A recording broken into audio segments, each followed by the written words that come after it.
नमस्कार मित्रांनो, स्वागत आहे तुमचं आमच्या युट्यूब चॅनलमध्ये. तर मित्रांनो, ह्या वर्षीच्या बजेटमध्ये फायनान्स मिनिस्टर निर्मला सीतारामन यांनी एक मोठा निर्णय टॅक्स रिलेटेड घेतला की ज्यांचं इन्कम हे 12 लाख रुपये असेल, आता त्यांना कुठलाही टॅक्स द्यावा लागणार नाही. आणि या टॅक्स रिलेटेड घोषणेमुळे मित्रांनो त्यांचं सर्वत्र कौतुक केलं जातंय. म्हणजे मित्रांनो, आता जर तुमचं वार्षिक उत्पन्न 12 लाख रुपये असेल तर तुम्हाला कुठलाही टॅक्स द्यावा लागणार नाही. आणि जर 12 लाखाच्या पुढं 13 लाखावरती तुमचा इन्कम गेला तर तुम्ही त्या टॅक्स रिझममध्ये कॅल्क्युलेट केले जाणार. म्हणजे तुम्हाला 13 लाख जर इन्कम असेल तर तुम्हाला टॅक्स द्यावा लागणार. तर त्याचं कॅल्क्युलेशन कसं करायचं? 13 लाख जर तुमचं इन्कम असेल तर तुमचा टॅक्स कसा कॅल्क्युलेट होणार?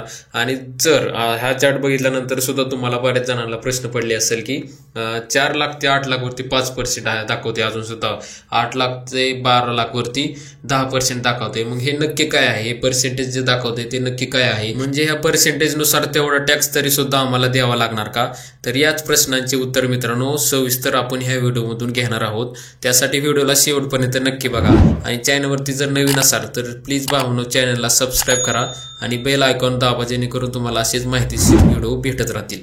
तर मित्रांनो, तुम्हाला सुद्धा प्रश्न पडला असेल की 12 लाख पर्यंत कुठलाही टॅक्स नाही, मग ह्या चार्टमध्ये असं का दाखवतंय की 0 ते 4 मध्ये कुठलाही पर्सेंट नाही, त्यानंतर 4 ते 8 लाख वरती 5% टॅक्स आहे, परत 8 ते 12 वरती 10, 12 ते 16 वरती 15%, 16 ते 20 लाख वरती 20% आणि 20 ते 24 लाख वरती 25%. तसेच 24 लाखापेक्षा जर जास्त इन्कम असेल कोणाचा वार्षिक तर त्याला 30% हा टॅक्स द्यावा लागेल.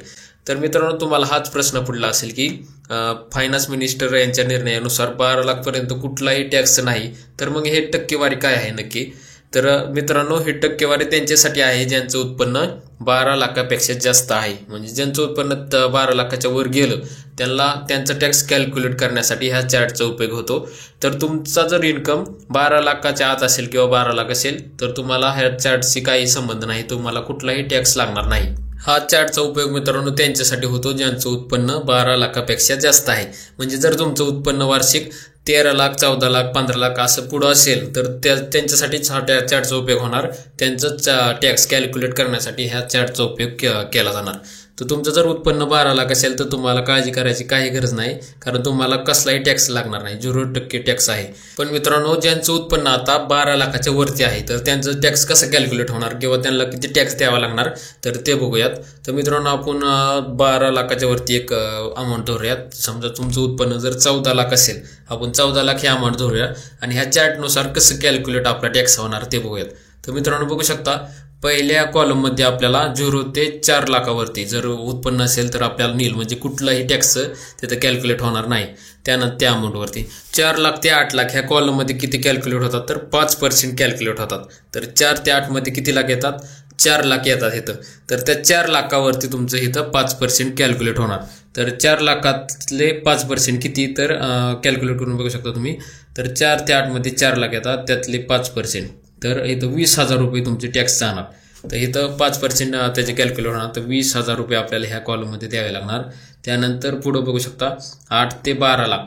तर 8 ते 12 मध्ये किती लाख येतात तर इथं सुद्धा 4 लाख येतात आणि ह्याच्यामध्ये आपल्याला 10% द्यायच्यात. 8 ते 12 असेल तर आपल्याला इथं 10% आपल्याला टॅक्स कॅल्क्युलेट केला जाणार. तर मित्रांनो, बघू शकता ह्या 4 लाख वरती 10% मध्ये आपल्या इथं होतात टॅक्स 40,000 रुपये. आणि त्यानंतर आपला इन्कम आहे 14 लाख. तर आपला ह्या कॉलममध्ये आपलं फक्त 2 लाख कॅल्क्युलेट होणार. 12 ते इथं 16 आहे, परंतु आपला वार्षिक उत्पन्न फक्त 14 लाखच आहे. तर 12 ते 14 किती होतात? 2 लाख. तर 2 लाखावरती आपल्याला लागणार 15%. तर 15% किती होतात 2 लाखाचे? तर ते होतात 30,000 रुपये. तर मित्रांनो, 30,000 अशा पद्धतीनं तुम्ही सगळं हे कॅल्क्युलेट करायचंय. इथले 5%, इथले 10%, इथले 15%, म्हणजे किती झाले? हे 20,000 अधिक 40,000 अधिक हे 30,000. तर हे होतात सगळे 90,000 रुपये. म्हणजे जर मित्रांनो वार्षिक उत्पन्न जर 14 लाख रुपये असेल तर 90,000 रुपये आपल्याला टॅक्स सरकारला द्यावा लागणार. तर अशा पद्धतीनं तुम्ही तुमचं टॅक्स कॅल्क्युलेट करू शकता. तुमचा इन्कम जर 16 लाखाच्या मध्ये कुठं पण असेल, 16 लाख असेल, 18 लाख असेल, तर तुम्ही त्या कॉलमनुसार तुम्हाला ते कॅल्क्युलेट आता सांगितल्याप्रमाणे कॅल्क्युलेट करू शकता की तुम्हाला नक्की किती वार्षिक टॅक्स द्यावा लागणार. तर अशा पद्धतीने मित्रांनो तुमचा टॅक्स कॅल्क्युलेट केला जातो ह्या चार्टनुसार. तुमचं उत्पन्न जर 12 लाख असेल तर तुम्हाला काळजी करायची काही गरज नाही, कारण तुम्हाला ह्या चार्टचा काही संबंध नाही. तुम्हाला कुठलाही टॅक्स द्यावा लागणार नाही. परंतु जसंही तुमचं उत्पन्न 12 लाखाच्या वर जातं तसं तुमचा टॅक्स ह्या चार्टनुसार कॅल्क्युलेट होणार. तर त्यांच्यासाठीच हा टॅक्स कॅल्क्युलेट करण्याचा हा चार्ट आहे. तर मित्रांनो आशा करतो की दोन्ही प्रश्नांची उत्तरं तुम्हाला चांगल्या पद्धतीने मिळाली असतील. आणि जर अजून सुद्धा तुम्हाला काय प्रॉब्लेम असतील तर ते आम्हाला कमेंटमध्ये सांगा. आम्ही तुम्हाला त्यातून उत्तर नक्कीच देण्याचा प्रयत्न करू. आणि जर भावांनो हा व्हिडिओ तुम्हाला आवडला असेल तर लाईक करा जावं व्हिडिओला, कारण की तुम्ही लाईक केल्यानंतर एक यूट्यूबला अल्गोरिदम भेटतं आणि यूट्यूब पुढल्या लोकांना हे सजेशन देतं. त्याच्यामुळे आमच्या व्हिडिओला रँकिंग मिळायला मदत होते. त्यामुळं व्हिडिओला लाईक करत जावा. आणि चॅनलवरती जर भावांनो नवीन असाल तर प्लीज चॅनलला सबस्क्राईब करा आणि बेल आयकॉनवरती क्लिक करा, जेणेकरून तुम्हाला असेच नवीन आणि माहितीशीर व्हिडिओ भेटत राहतील. धन्यवाद.